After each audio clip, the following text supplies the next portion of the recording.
하루 전에 주보가 여기저기로 나가다 보니까 많은 사람들이 저에게 묻습니다. 목사님, 1부 예배와 2부 예배 본문이 똑같은데 혹시 잘못된 건 아닌지요? 그렇게 얘기하시는 분들이 여러 분 계셔가지고 한 번은 얘기해야 되겠다 해서 말씀을 드립니다. 본문이 똑같은 게 맞습니다. 김준옥 목사님께서 주로 금요일 정도 이제 일찍 본문이 나오면 제가 거기에 맞추어서 같은 본문으로 설교하려고 하는 이유는 김준옥 목사님의 설교 스타일과 제 설교 스타일이 다릅니다. 김준옥 목사님의 설교 스타일은 온 우주 만물로부터 시작해서 나라와 민족으로 시작을 해서 이제 본문으로 들어오고, 저 같은 경우는 바로 본문에서부터 시작해서 나아가게 되는 스타일입니다. 김준옥 목사님의 스타일로 설교하려면은 상당한 인문학적 견해와 성경에 대한 깊이, 또 언변에 대한 모든 것들이 따라줘야 그 설교가 가능합니다.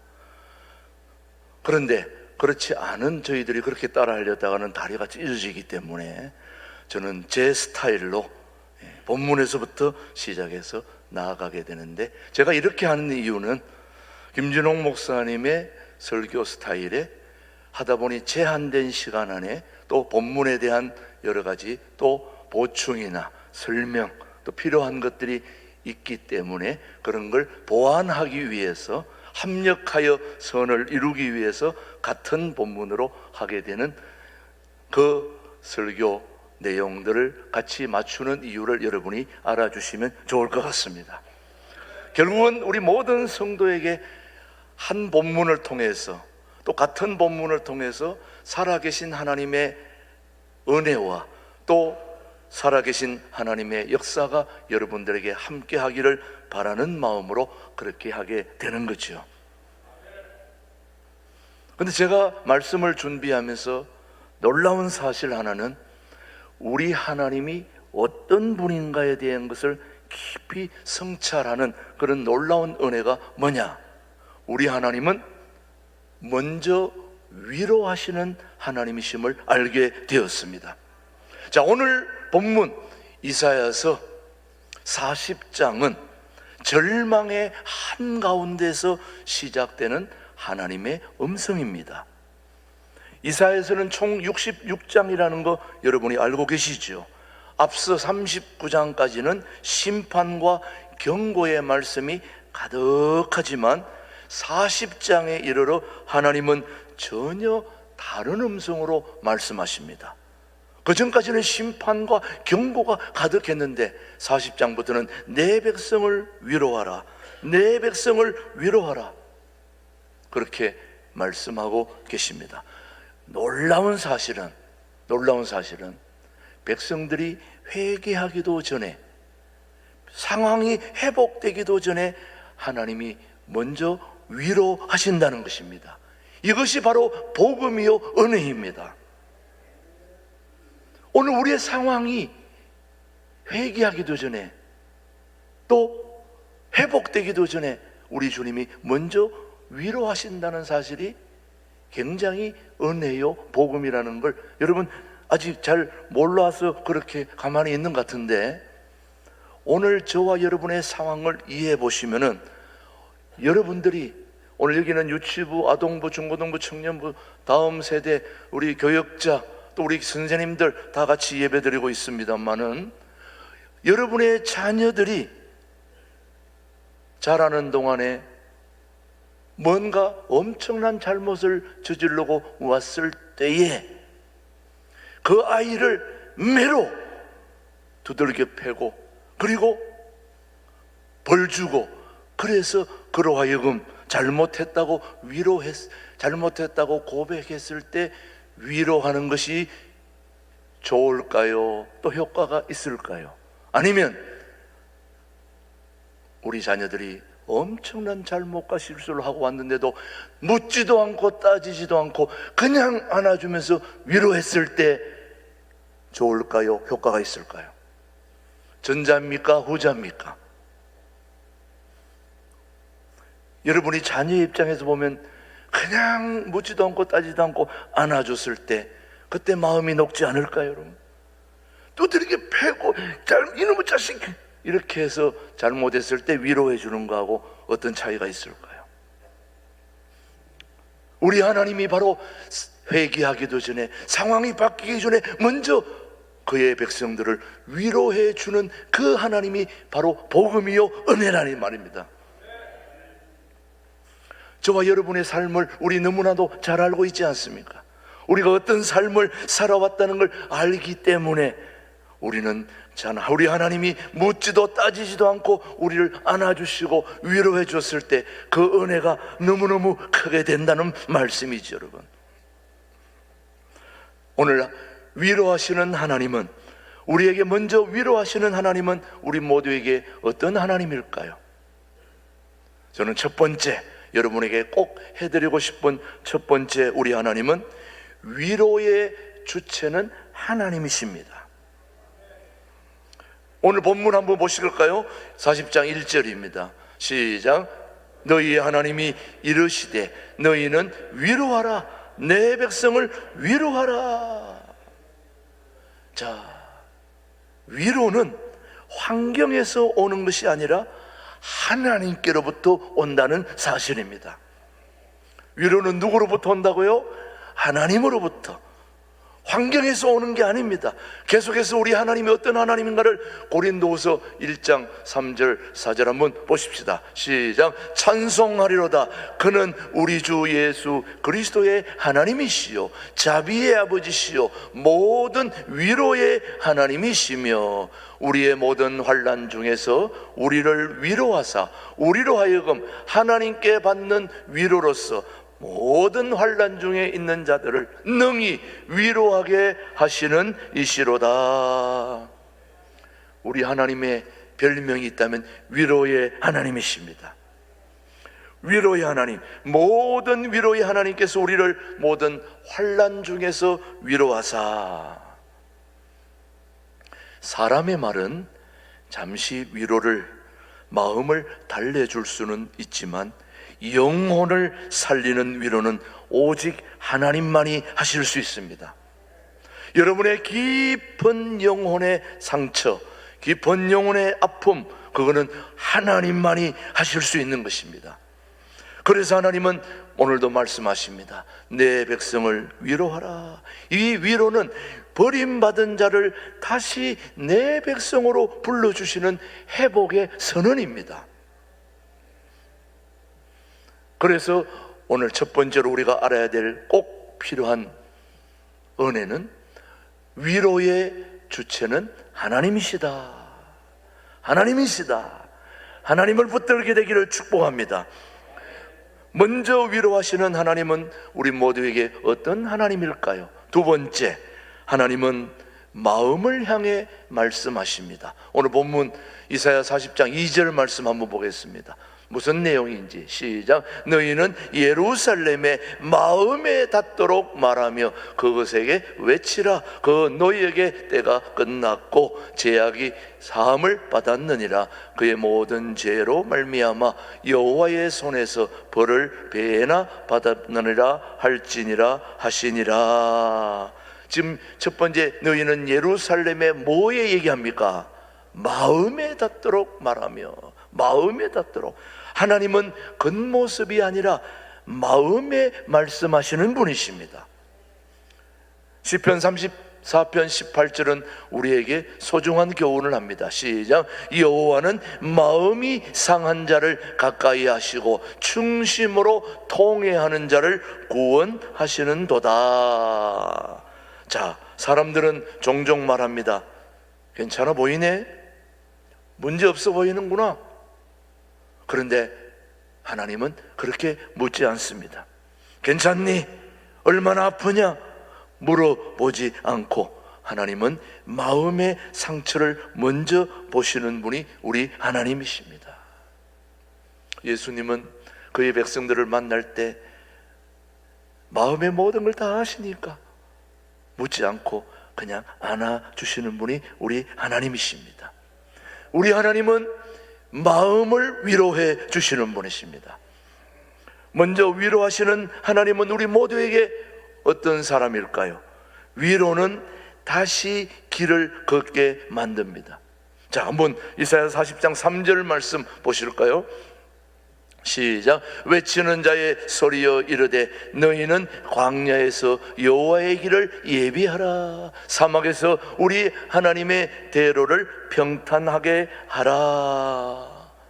자, 광야에서 외치는 자의 소리여 여호와의 길을 예비하라. 하나님의 위로는 눈물로 끝나지 않는다는 겁니다. 하나님의 위로는 눈물로 끝나지 않고 다시 길을 걷게 하는 힘이 하나님의 위로입니다. 자, 한번 시편 23편 한번 보시죠. 3절 말씀, 너무 잘 아는 말씀. 시작. 내 영혼을 소생시키시고 자기 이름을 위하여 의의 길로 인도하시는도다. 하나님의 위로는 눈물로 끝나지 않고 다시 일어서서 길을 가게 하는 힘이 바로 위로의 능력입니다. 우리가 모두 광야 같은 그런 삶의 한복판에서 살아갈 때 하나님은 우리에게 분명히 말씀하고 있습니다. 아직 길이 있다. 내가 너와 함께 하겠다. 그래서 예수님이 요한복음 14장 6절에 내가 곧 길이요 진리요 생명이니, 길이 있음을 다시 알게 하고 그 길을 갈 수 있도록 도와주시는 분이 우리 하나님이시란 말이죠. 어떤 어머니가 계셨습니다. 그 어머니가 자녀 문제의 고통으로 인해서 너무너무 힘들어서 가정의 어려움도 또 경제적 어려움 모든 게 합쳐져서 마음이 완전히 무너져 버렸습니다. 기도조차 나오지 않았습니다. 신앙생활을 좀 해보신 분은 알겠지만은 너무 힘들 때는 기도가 됩니까? 안 됩니까? 기도가 되지 않습니다. 힘들지 않을 때 기도 많이 해놓으셔야 됩니다. 기도할 때는 너무너무 힘들 때는 기도가 나오지 않는 거예요. 이 어머니도 자녀 문제, 가정 문제, 경제 문제 너무너무 다 겹쳐져 가지고 그냥 하염없이 예배당에 앉아서 눈물만 흘리고 있었습니다. 흘릴 게 눈물밖에 없는 거예요. 너무너무 힘드니까 아버지 아자도 안 나옵니다. 주님의 주자도 안 나옵니다. 너무너무 힘들어서 그냥 눈물만 흘리고 있는데 그때 하나님의 이 음성이 들려왔다는 거예요. 너희는 위로하라. 너희는 위로하라. 내 백성을 위로하라. 이 말씀이 들려왔는 그 순간 그는 이런 고백을 했다는 겁니다. 내 지금의 상황, 자녀의 문제가 회복되거나 경제적 문제가 좋아지거나 우리 가정의 문제가 조금 더 달라진 것은 없지만은 하나님이 나를 포기하지 않았다는 그 사실 하나만으로도 그걸 알았을 때에 내 백성을 위로하라는 그 위로의 음성을 듣는 순간 하나님이 나를 아직도 붙잡고 계시는구나, 나를 붙들고 계시는구나, 이 한마디에 그는 다시 일어나서 숨을 쉬면서 뚜벅뚜벅 자기의 길을 다시 길을 걸을 수 있게 되었다는 말이죠. 우리 하나님의 위로는 눈물을 멈추게 하는 것뿐만 아니라 다시 일어서서 길을 가게 하는 능력이 우리 하나님의 위로인 것입니다. 하나님의 위로는 문제를 즉시 없애지 않아도 사람을 다시 살리는 능력이 하나님의 위로입니다. 오늘도 하나님은 우리를 위로하고 계십니다. 사랑하는 성도 여러분, 여러분들이 오늘 여기까지 오기까지 말 못할 눈물과 광야 같은 시간을 지나오지 않았습니까, 여러분? 누구에게도 말 못할 눈물 또 광야 같은 시간들을 지금까지 지나오지 않으셨습니까? 오늘도 하나님은 여러분에게 말씀하고 계십니다. 내 백성을 위로하라. 내가 너를 안다. 내가 너와 함께 한다. 마태복음 11장 28절 내가 너와 함께함을 이렇게 말씀하십니다. 시작. 수고하고 무거운 짐진 자들아 다 내게로 오라. 내가 너희를 쉬게 하리라.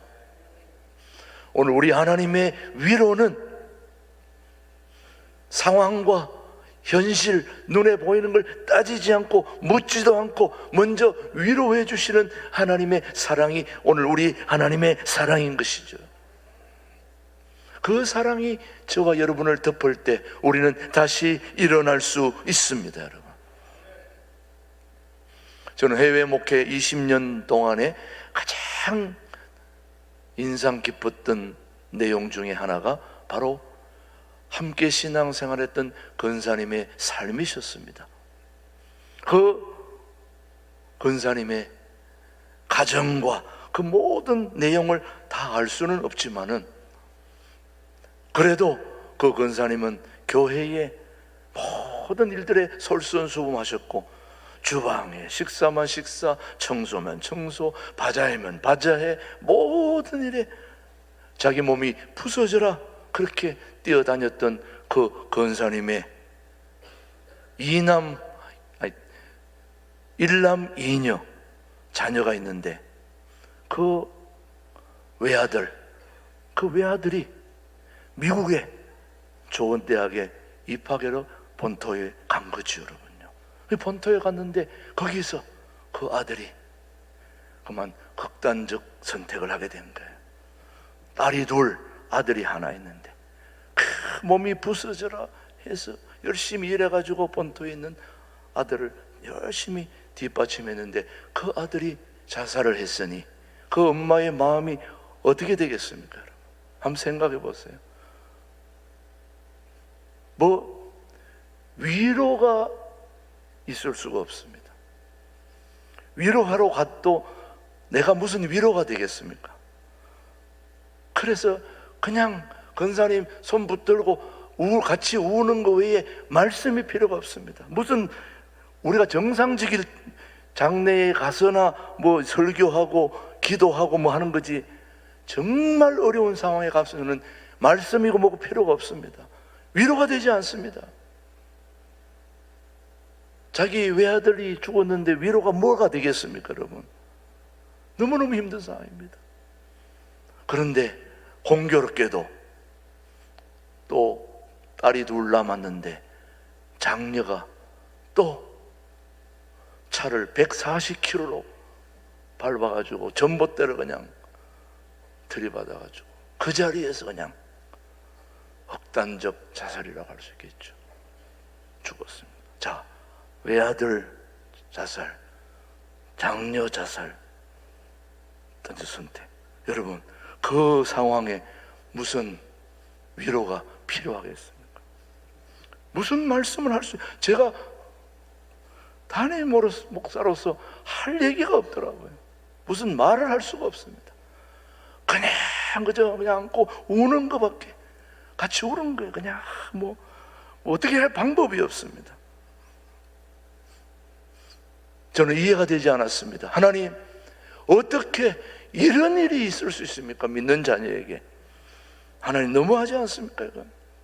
그것도 좀 신앙생활 봉사 좀 안 하고 좀 농땡이 치고 이런 사람이 했다면 그것도 그럴 하나님은 아니지만은 그래도 좀 하죠. 이거는 너무너무 열심히 모든 일에 최선을 다했는데 어떻게 이런 일이 일어날 수 있습니까? 하나님, 정말 마음에 안 듭니다. 하나님, 이거 왜 이렇게 하십니까? 이렇게 가가 위로도 못하고 그냥 울고 있는 그 원사님을 어떻게,